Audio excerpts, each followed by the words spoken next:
A truly independent state, Part 5. Additionally, Pakistan failed to mainstream all its territory into its political setup. Farah has been ruled through ruthless colonial FCR system. Similarly, the neglect of Khyber Pakhtunkhwa and Balochistan has fueled the fire of militancy and insurgency in these regions. Despite being a federal state, the provincial autonomy was denied to provinces. 18th Amendment was introduced to rectify this problem, but unwillingness of political elites to share this power has hindered meaningful public participation in the state's political structure. Without effective political setup and administration, no policy can succeed, whether it is on security or on economy.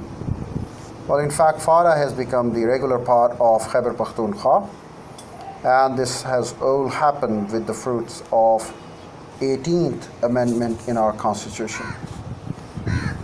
Pakistan is predominantly an agricultural economy in comparison to 1947, when agriculture contributed nearly to 50% of Pakistan's GDP.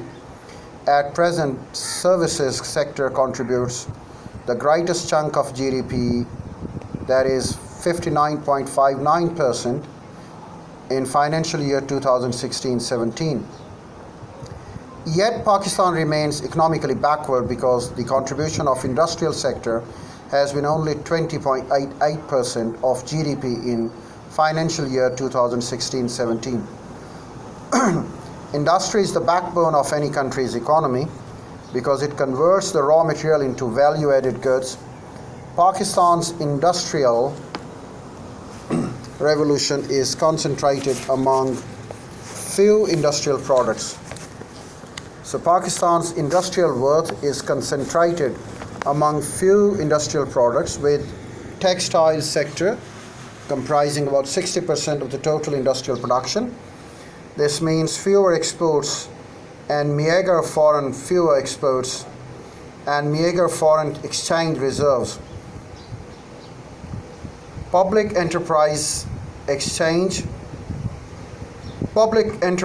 such as Pakistan Steel Mills, PIA, incur huge losses every year. Adding an extra burden on the state's already constrained revenue, Pakistan has failed to introduce imperative structural reforms in the economy, largely due to political incompetence, incapability, and lack of political will. Thus, revenue remains low due to narrow tax net, cumbersome tax structure. Energy shortage and security issues have further marred the prospect for a stable economic growth. All of these factors contribute to the cycle of negative balance of payment and huge fiscal deficit, which sustain the dependence on international lenders and impede the prospect for economic self-sufficiency and independence, of course. Economic constraints keep the state weak and render it unable to provide adequate social safety nets for its citizens, resulting in their alienation from the state, which in turn strengthens the dynastic politics and leads to political incompetence. A way forward. All the hurdles that have hindered Pakistan's path towards becoming a truly independent state are overlapping and have spillover effects. Therefore, any effort to remove these hurdles must be under a holistic interdisciplinary approach. Firstly, Pakistan needs to mainstream all its regions into national politics on priority basis.